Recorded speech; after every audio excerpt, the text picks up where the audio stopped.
Hello, everyone. Thank you for being here in this august space and august occasion.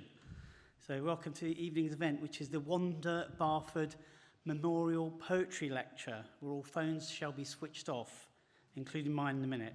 And it's a collaboration between the Royal Society of Literature and the Royal Society of the Arts. Wanda Barford was born in Milan, but as a child left Mussolini's Italy with her parents for southern Rhodesia, now Zambia, to escape anti-Jewish persecution. She eventually settled in London, where she studied the piano and became an associate of the Royal College of Music. After a lifetime devoted to music, she turned to poetry. What a wonderful decision, don't you think? Her first collection, Sweet Wine and Bitter Herbs, was shortlisted for the Jewish Quarterly Literary Prize in 1997. By the way, Anne, and just be aware the table moves. It is alive. Her second collection, A Moon at the Door, followed in 1999. A third, Losing Finding, was in 2002. And What is the Purpose of Your Visit? Came out in 2006. We like the titles, don't we? Good. Her last two books were Wanted on Voyage and Shall Have to Stop Now. Much of her poetry explored themes of memory, migration, and the weight of loss. When we were considering the ideal poet to deliver this lecture, our first thought was the wonderful Anne Michaels, whose work evokes these themes so beautifully. Anne Michaels was selected as one of the RSL's, Royal Society of Literature's, 12 international writers in 2023. And that was from a pot of tens of thousands of authors around the world. So well done, Anne. It's as good as Nobel, but there's no money, sadly. Her writing is adored around the world. Her books are translated into more than 50 languages and won multiple awards, including the Orange Prize, the Guardian Fiction Prize, and the Lannan Award for Fiction. She is a Guggenheim Fellow and has served as Toronto's Poet Laureate. Her novel, Fugitive Pieces, was chosen as one of the BBC's 100 novels that shaped the world. John Berger described it as monumental and the most important book he had read in 40 years. Her most recent book is Held, one of the most hotly tipped and keenly anticipated books of the year, which, according to Margaret Atwood, is a book which shows us our humanity, its depth, and its shadows. At this moment in time, it feels particularly significant to explore the depth and shadows of humanity and to reach towards hope through poetry. We're delighted to have Wanda's daughter Imogen here, who will open with a few words about her mother and read a couple of her poems before Anne delivers a lecture, and the lecture will be entitled, I'll tell you in a minute. I'll tell you in a minute what the lecture will be entitled. But for the moment, what an honour to have Wanda's daughter here with us.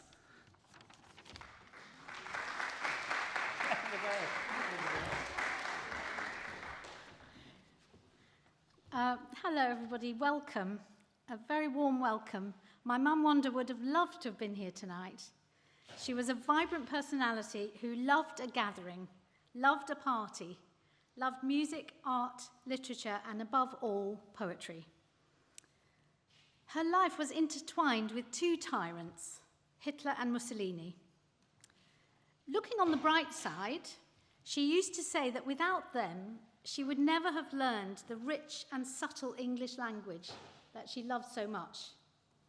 As an infant in Italy, she had her head patted by Mussolini. But by 1938, she was fleeing Europe with her family. Her grandparents and wider family were Spanish Jews who had lived peacefully in Ottoman Rhodes, now Greece, since the 15th century. But in July 1944, the entire Jewish community of Rhodes was transported to Auschwitz. It was to bear witness to the traumatic loss of her grandmother, grandfather, aunt, uncle, and 3 small cousins that Wanda started to write poetry. She remained an optimistic and hopeful person in spite of all this, and that would have enraged the tyrants. The first poem is an evocation of the life that was lost in roads. Fridays are special. She's up at daybreak, punctual as the Aegean sun, to see her loaves well risen and send them off all plump on their wide baking trays to the communal ovens. There's much to do on Fridays. Chickens back from the shochet must be plucked, gutted, soaked in salty water, biscuit dough twisted, egg brushed, sesame sprinkled, apricots stewed till syrupy, coffee ground fine in the square wooden mill. And the visit to the Turkish baths for the ritual cleansing, while shiny cockroaches climb the damp walls and girls' eyes ponder the geography of their mothers' bodies. Then home in fresh, clean clothes, smelling of rosewater, to lay the table with a crisp white cloth, await the setting of the sun, and light the Sabbath candles. Mother of my mother, was it on a Friday evening you were marched to the harbour, stripped of jewellery and packed into the waiting boats? Were you in your fresh clothes, smelling of rosewater? Had you put out the fire, turned off the gas, and hung your apron on the kitchen hook?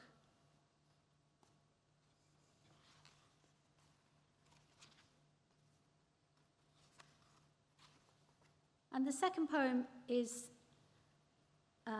called Twins. Two of my mother's cousins, the 5-year-olds, were twins, and twins were routinely experimented on in Auschwitz. Twins, to the memory of my cousins, Fortunata and Gioia. 2 little twin girls, 5 years old, one with a sore throat, one with a cold. They must get up and march in the rain to get to the station and onto a train. They get on the train with their mum and dad. It smells of wee-wee and things gone bad. For 1 whole month they lurch and they rock. Some grown-ups spit and yell and mock. Where are we going? We'd like to see out. You can't, sighs Mummy. Keep still and don't shout. At last the train stops. They hear raus and schnell. But what is this place? They cannot tell. And Mummy goes left and Daddy goes right. And Rachel, big sister, holds their hands tight.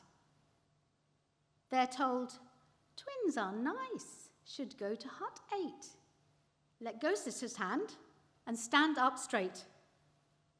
They trudge to a hut, set out like a lab. A clean-looking nurse gives each a quick jab. The sore throat and cold get worse in there. They're given injections of pure, pure air. And their hair falls out, and their skin flakes off, and they have a bath in a drinking trough. They worsen, and soon they die, and no one to bury them, and no one to cry.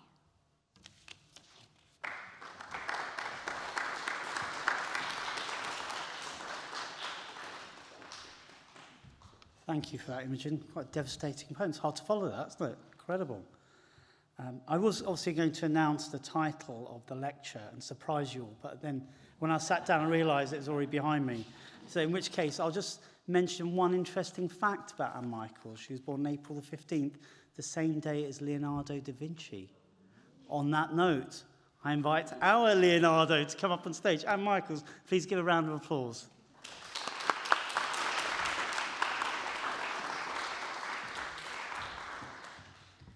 Thank you all so much for coming today, and thank you for that wonderful introduction, which I will never live up to. And yes, I've been told that not only do I share the birthday with Leonardo da Vinci, but the birth hour of 3 p.m.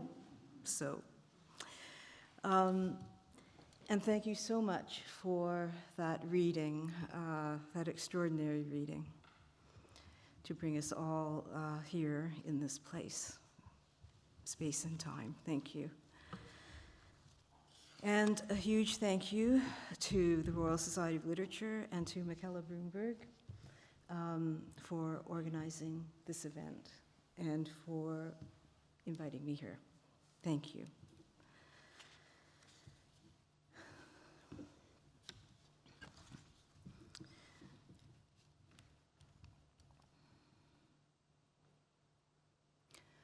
Nothing enrages the tyrant more than hope. The poem as witness. Every poem is a poem of witness. Every poem a form of rescue from amnesia of every sort, from every kind of disregard and indifference. The hope of poems that witness war and political oppression is the assertion of justice spoken, spit in the eye of the oppressor, a message left for the others. And poems witness tyrannies less visible: illness, grief, shame, regret, terror, error, doubt. And others still witness love that cannot wait. An entire life passes in a moment. The poem says, precisely in the places where we feel most abandoned, we are not alone. No other public utterance so effectively names those places in us and makes in its precision such ample space for both writer and reader. Here, the poem says, exactly in the place of dispossession, by a tyrant, by history, by a plan or policing, by chance, by time, by desire, by longing. Exactly here and here and here is the hope of being heard. And in that hope, solidarity. Every time we meet another's gaze, here in the poem, writer and reader, something is mended.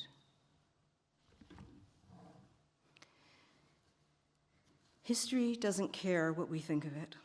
There are countless stories as urgent as one's own. Grief is not enough. The wound is not enough.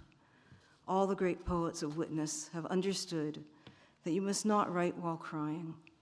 Begin only when the tears have stopped. That's the necessary rigor that leaves space for acuity and transformation. That's the rigor, most importantly, that leaves space for the reader's grief. The poem must lead the reader not to the poet's life, but to the reader's own. We must write not from the wound, but the scar. The difference between wound and scar is the difference between crying and weeping. Crying begs for a response. Weeping knows there can be no response. We cry to be heard. We weep because we are alone. But to write without expectation of a response is to write from a wild assertion. Just as loneliness is proof that we belong to something greater than ourselves, just as absence is proof of what was once a presence. History makes us fear for our moral soul. We must personalize what history depersonalizes. What does it mean when one's most private, most profound experience, the cataclysm that shapes one's life, is also the most intimate experience of thousands of others? Battle, siege, ghetto, refugee camp. What place can be found for our private grief when set against the losses of entire nations?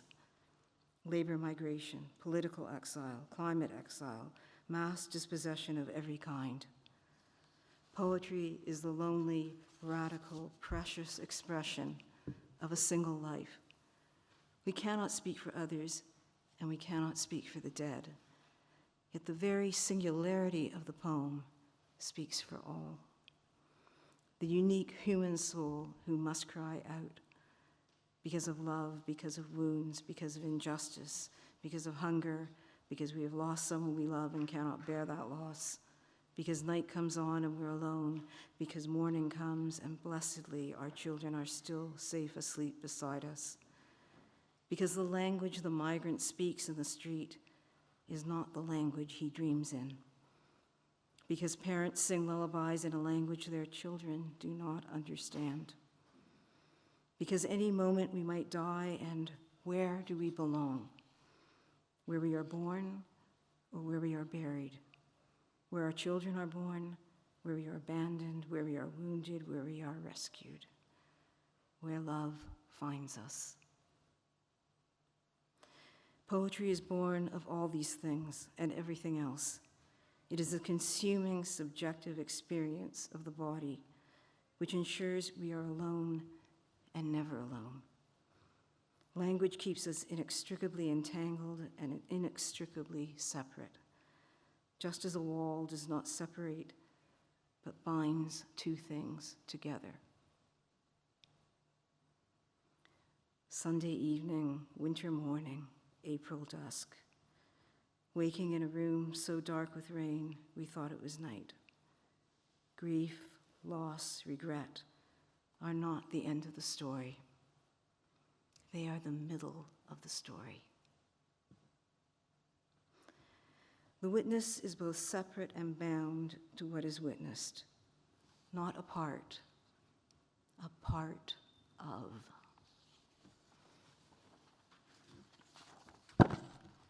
In that hair's breadth of separation, with everything at stake, it is an unbearable love, an autonomic, somatic compassion. And it is with that hair's breadth of separation, that distinction, the witness both separate and bound to what is witnessed, that the poem is able to make its own vital distinction between silence and muteness. Most witnessing in this world is mute. Shock, shame, the failure of language, censorship. The poem struggles against muteness in order to achieve silence. Muteness is cessation. Silence is generative. That specific silence, after words have been spoken, after events have been witnessed, is the space for the reader's grief and allows our dead to be heard. In its urgency, the poem says both as little as possible and everything that matters. A poem is like a living body. We need only tell the few precise pulse points to feel the heart of it leaping in its skin. The poem, as witness, like memory, does not look backward, it looks forward. Language is a source of both salvation and despair. We ache to give expression to events that are inexpressible and to bear witness to inner events and experience that otherwise would remain invisible and mute. And when one's territory is history, language becomes a responsibility to the dead. One of the most famous and most cited poems of witness is Requiem by the Russian poet Anna Akhmatova. It took 30 years to write and almost 30 years more for the poem to be published in the Soviet Union. For 17 months in Leningrad, during Stalin's Great Purge, when thousands were unjustly arrested, Akhmatova stood in a crowd of women outside the prison, waiting for news of her son.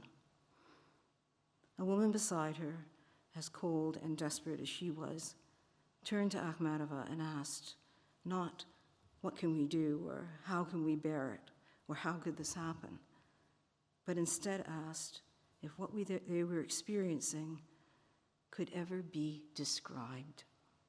Can you describe this? And the poet's famous reply, yes, I can. By which, of course, she meant, I must. Who am I to say? Who am I if I don't say?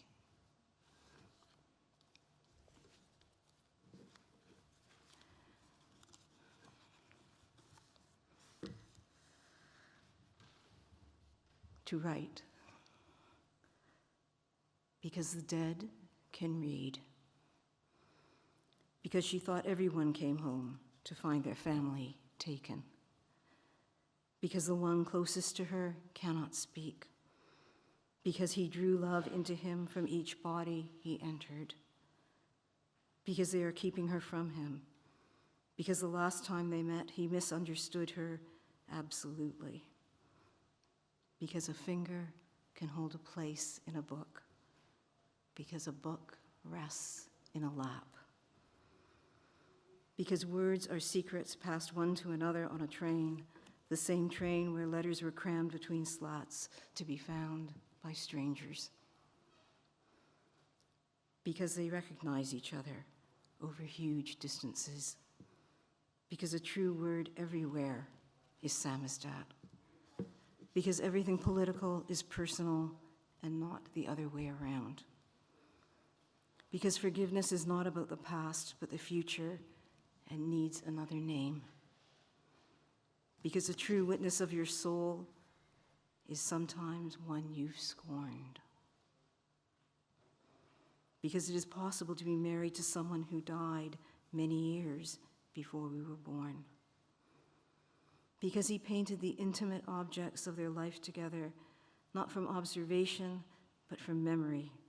Though surrounded by the teacups, the flowers, the garden, he retreated to his small room to paint, each object transformed by love.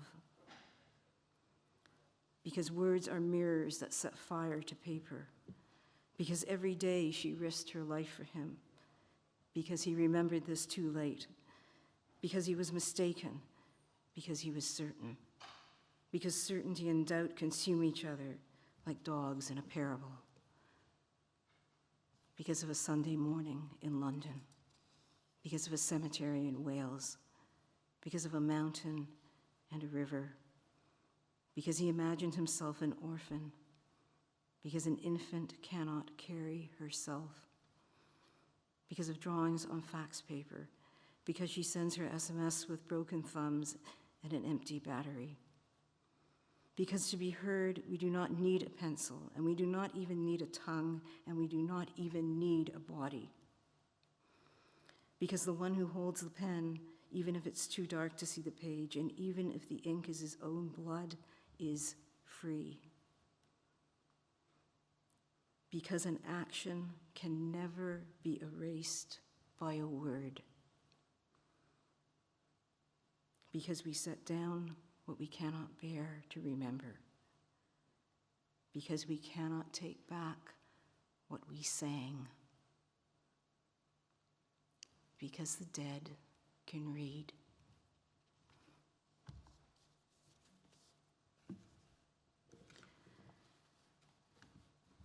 The poem's witnessing, its faith in language, is not for the sake of one's own life, but for the sake of life, for meaning.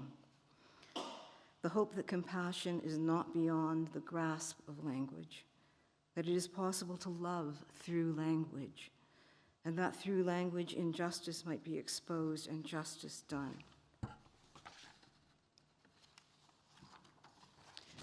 I would be bereft without my belief in it.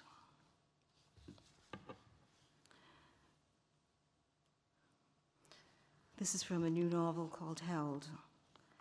The characters are Mara, who is a doctor, and her mother Anna, who was a nurse, and they both worked in war zones. Mara's husband Alan is a war journalist. Just reading you a few paragraphs. Mara had held a gushing aorta in her hands. She had repaired massive damage, one step at a time, concentrating on the tiniest parts of complete systems. In the operating room, she would not let herself think of rescue, only of repair. She had learned that from her mother. Mara had not intended to bear witness, and she did not know if she did so in order to challenge the safety of being home or to make that safety more real. She had thought her father desperate not to know, not to let it into the haven he'd made for them. But she also knew that her mother must have told him everything, so that when Anna returned, Peter would not be more alone. It had not been selfish of her mother to speak, but the opposite. Speaking was unbearable, piercing the skin to release the infection. It was Alan's presence that made Mara speak now, that made her want to prove to her father that even with Alan with them, she would never leave him. She told them about her friend, a nurse who had more experience and compassion in her hands than Mara felt she would ever have, who had taught Mara to break the impossibly strong suction force trapping a child's head by simply inserting her finger at the edge of the womb. A nurse whose own children lived too far away to visit. The same nurse who had ridden a bicycle through the dark, no light to give her away, packets of medicine taped to her skin under her waistband, who plummeted into an abyss that had not been there only hours before on the only road out.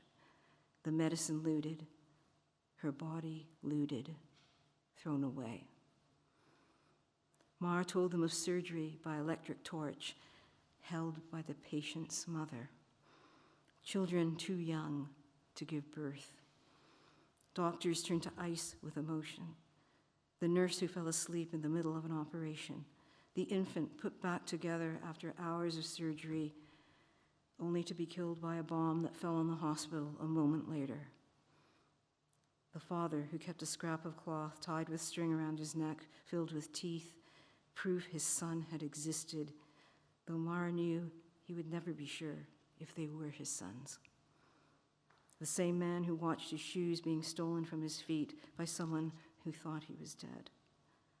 What she told them was scalding smoke from the fire, with the rest still unsaid, burning her mouth, impossible yet to say. Every present, eternal minute, alert to the meticulous order and detail of a human body in defiance of what had been done to it, and alert to her own convulsive rage. Her father heard everything she said. Mara knew it. And Alan's eyes, which had seen just as much, had never left her face. It did not matter if what she said was too emotionally expressed or told with the voice of an automaton. What mattered was beginning to speak aloud, what she had hoped she would never have to tell, and that she had been received and understood. It mattered like Alan's sleeping breath on her skin. And when she told them of the deer that had come into the graveyard as if to read the gravestones that were all that was left of the burnt village, and the water bird emerging so close it pierced the reflection of the boat, when she told them she was absolutely certain of her mother's presence in these moments, in those places of torment and abandonment, it was so they would know that Anna had never stopped teaching her how to give her life and give up her life, how to measure friendship in extremity, and mother and child, systole and diastole, how to love when you have nothing left. And this is Alan, her husband, speaking. Had my witnessing saved a single life, Mara at least knows she has saved lives, even if they did not survive the next bombing or the next. When a child survives a long operation only to die within an hour, when the hospital is blown up, you're surprised to learn that everything matters not less, but more. That, and not the brutality, which never stops being unspeakable, is the single most important thing I've ever learned.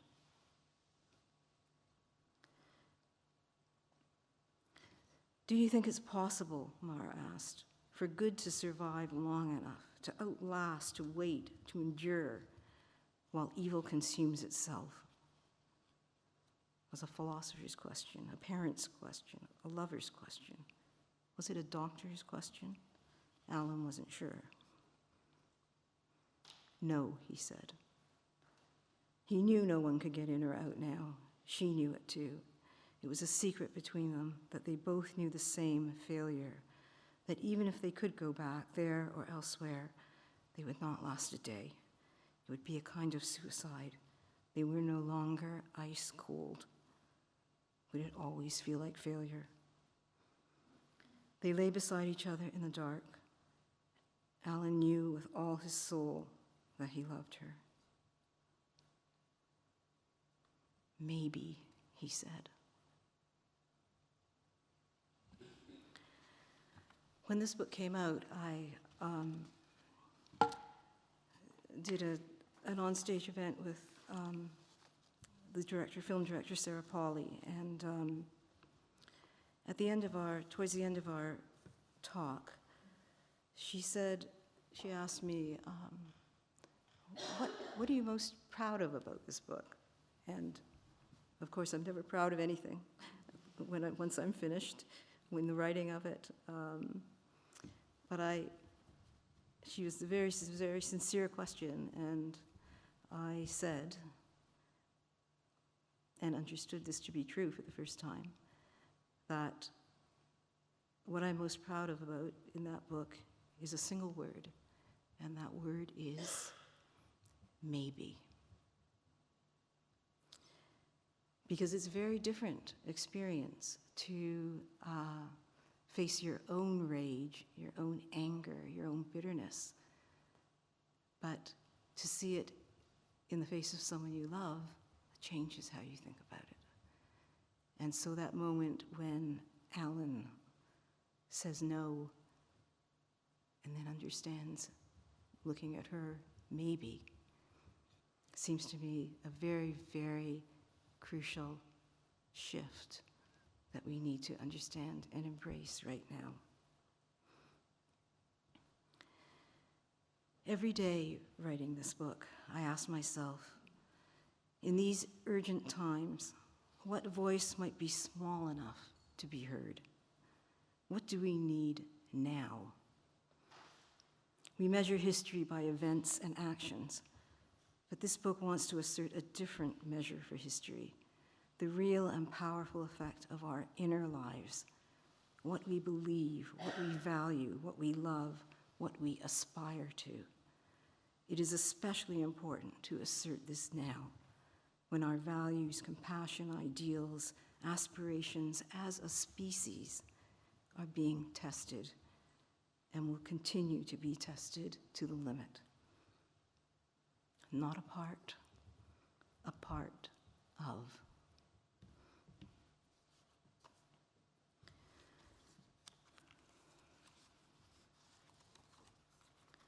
Another poem.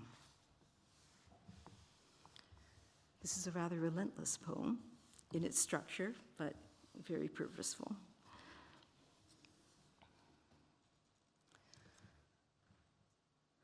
Somewhere night is falling. Somewhere night is falling. Somewhere a man stands outside a church, too bitter to enter, yet bound by doubt to that place. Somewhere a woman fills a glass with clear water and flowers drink their last moments in the last light of the fields. Somewhere a child stands next to a wall in a desert. Somewhere there is a house with a portrait of Beethoven and a child who wonders if it is a picture of her grandfather. Somewhere there is a boy learning to wait. Somewhere, for the sake of his children, a man writes what he has seen. Somewhere, for the sake of his children, a man will not write what he has seen. Somewhere there is a son with the memory of a father's touch on his back, giving him courage. Somewhere a mother gives courage to thousands of mourners at her son's funeral. Somewhere a man measures the distinct dimensions of the prison precisely. Somewhere a woman plants a garden in front of the prison. Somewhere thousands stand where once the square was empty. Somewhere a cave is lit by a torch. Somewhere there is a man who walks beside us without a hat in the rain. Somewhere a man reads a letter and folds it carefully into his heart. Somewhere a man weeps for what he has found. Somewhere between Paris and London, a man peels an orange on the train. Somewhere a man waits in a train station with the taste of coffee on his palate. Somewhere a man waits in a city for a woman who waits for him. Somewhere a man holds out his hand before we know we need it. Somewhere there is a room lit only by a painting as night falls.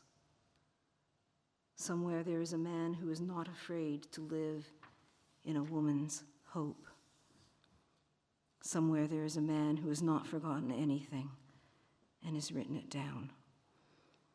Somewhere there is someone so close to you there are no details. Somewhere a woman's gift has not been deepened but corrupted by loss. Somewhere there is a man who has given away everything and stands in the rain, grateful. Somewhere the dead are leaving a sign. Somewhere there is a man who meets his late mother in Lisbon. Somewhere a man makes soup for the village. Somewhere a man tells a woman she is not as alone as she thinks, and she understands she is precisely as alone. Somewhere a man remembers a blue shirt left behind 40 years before. Somewhere a man inscribes the back of a photograph and dates it 20 years before either of them were born. Somewhere there is a painter carrying a spare egg. Somewhere on the shoulder of the highway, not long before he dies, a man opens the hatch of his truck and shows a woman his paintings, all imaginings of her body, how her skin feels against his mind. Somewhere a man answers courage with courage. Somewhere a man fights for nothing. Somewhere a man digs his own grave in the forest and waits. Somewhere a man builds the room where his child will be conceived. Somewhere a man and a woman leave a note in the rafters. Somewhere a man and a woman leave the threat outside the door in order to defeat it. Somewhere a man wonders how many thousands of years men have lain with a woman just this way. Somewhere a woman slips off her scarf without untying the knot at her nape. Somewhere a man writes of that scarf and the fist of the knot against his back. Somewhere rain is falling. Somewhere a man is repairing the night, one word at a time. Somewhere a man sends a message spoken before hands ever wrote. Somewhere night is falling.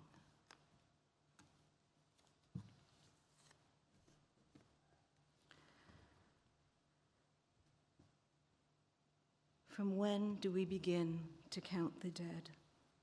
History is a long fuse. If you ask a dozen historians for the origins of an event, you will receive a dozen different answers. And depending where one begins, a different triad of perpetrator, victim, witness.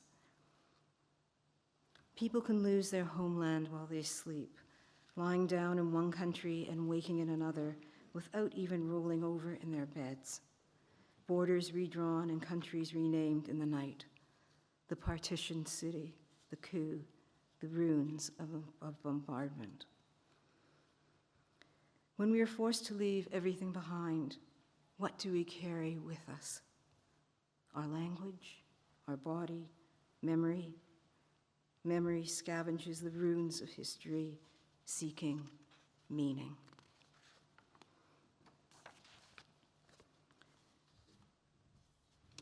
A short poem.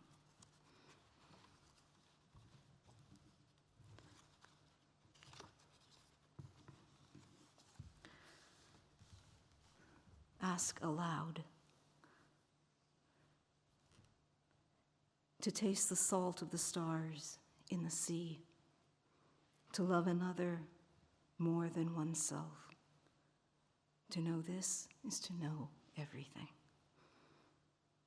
Do you see how the dusk and rain are one? Do our bodies come to nothing? Not how we fall in love, but how we fail in love. Ask aloud what comes of us. My love, do you understand me? Not surmise, sunrise. Ask aloud what comes of us.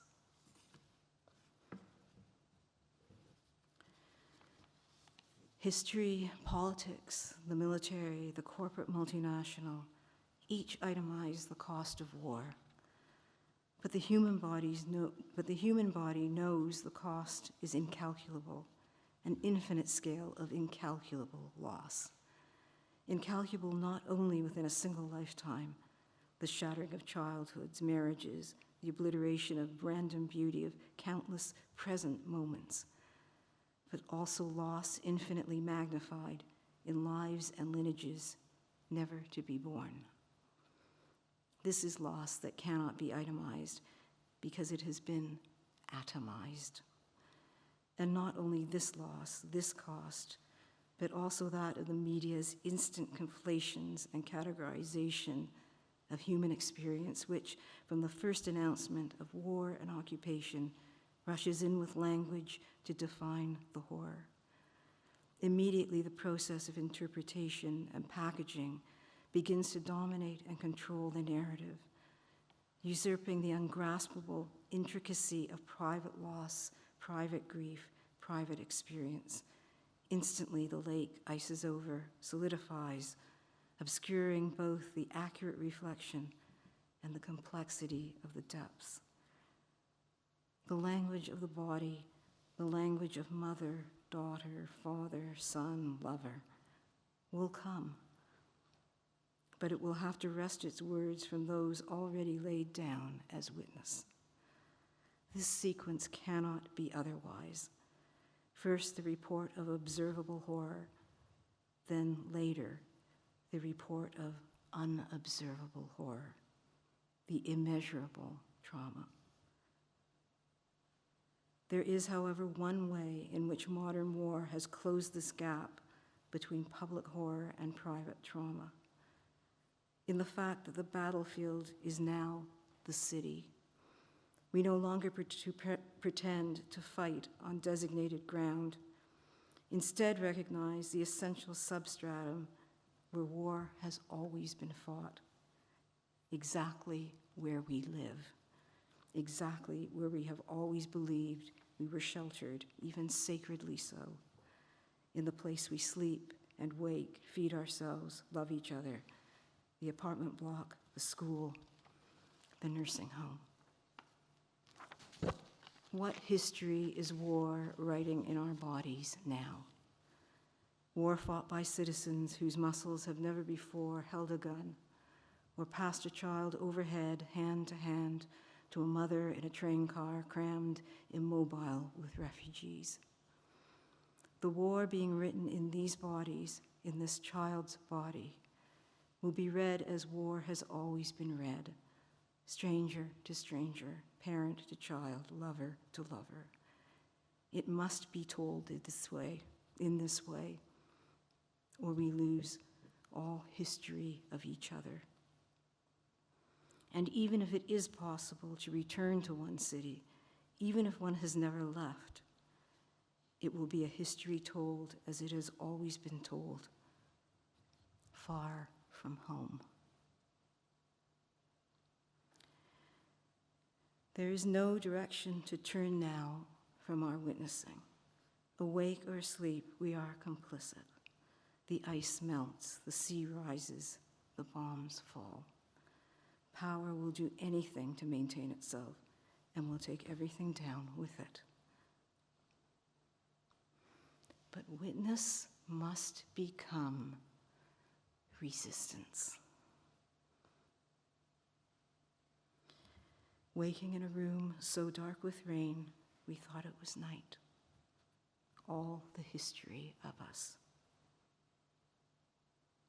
Nothing, nothing, nothing enrages the tyrant more than hope.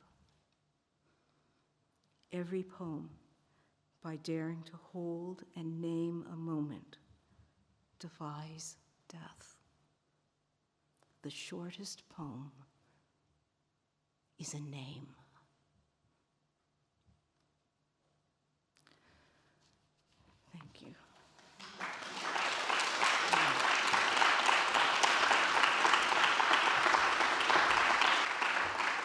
Thank you, Anne. I don't think we could have asked for a better memorial lecture to honour Wanda Barford, so it was incredible. My head's buzzing with loads of phrases. I've just written a few down I'm going to repeat. You mentioned a wound and a scar, to start from the idea of a scar. It's an amazing thought. The poetry is a lonely, radical expression of a single soul. That in terms of muteness and silence, silence is generative and allows the dead to be heard. Amazing. Language is a responsibility to the dead, and yet action cannot be raised by words. There's so much to hear and think about there. I'm just really, really kind of grateful to you, Anne, for that incredible lecture. And it's wonderful to hear your poetry as well. So thank you very much. It's really powerful. So finally, just to thank Imogen for her words and a wonderful reading, actually, of the mother's poems, 2 remarkable poems. And finally, thank you to Anne Michaels. Thank you.